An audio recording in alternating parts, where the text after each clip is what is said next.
from the Welcome Home team, and we're going to talk to you about the 7 do's and don'ts for buying at warp speed.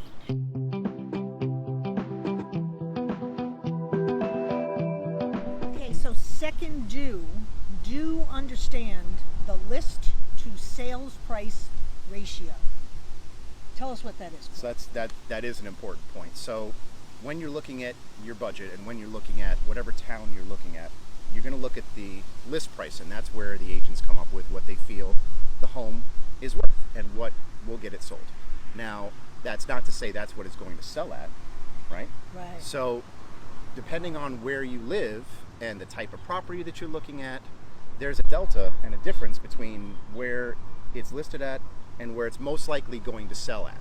Like, I talk to a lot of my buyers and say, look, it used to be that the list price was where you started and you try to negotiate down and try to get it.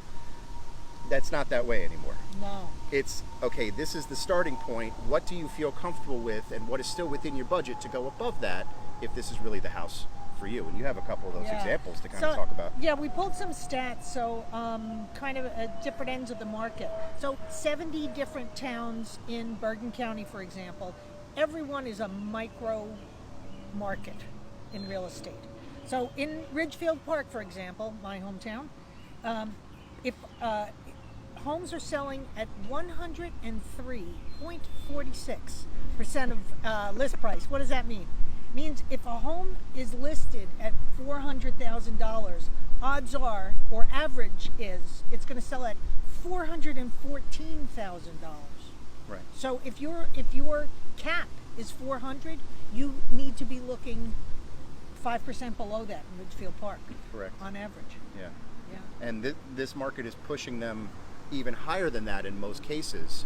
So again, we talked in the first one about not pricing yourself and not looking at stuff that's outside of your budget because you might fall in love with it and you can't afford it. So knowing that information going into it is going to be extremely important, because if you see your budget at 400, same thing with the condo. $400,000 condo with the taxes and the HOA fee might be out of your budget even though your budget's $400,000. That's right. So it's the same sort of thing, it's just a little different way of looking at it. Now, something like Upper Saddle River, by contrast, selling just under asking price at 99.95%. So basically, if whatever number something's listed at in Upper Saddle River, on average, it's going to go for that. Right. So again, you want to look at that number or maybe a little higher, and that's only on average. Right. If something's really a special property, and everybody wants the ones that are just mint condition, right? Sure. So if something's Turnkey. a special property or the inventory is even lower than low in that place, you may have to go above that. These are only averages we're talking Right. about. And it all depends on what you can afford, what you feel comfortable with, but educating yourself and knowing what you're going into before you get there is extremely important. Yeah, yep.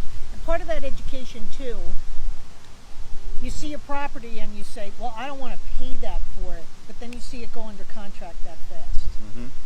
So it's the realization that I may not want to pay that for it, but I will need to pay that if I expect a property like that in this market. Yep, absolutely.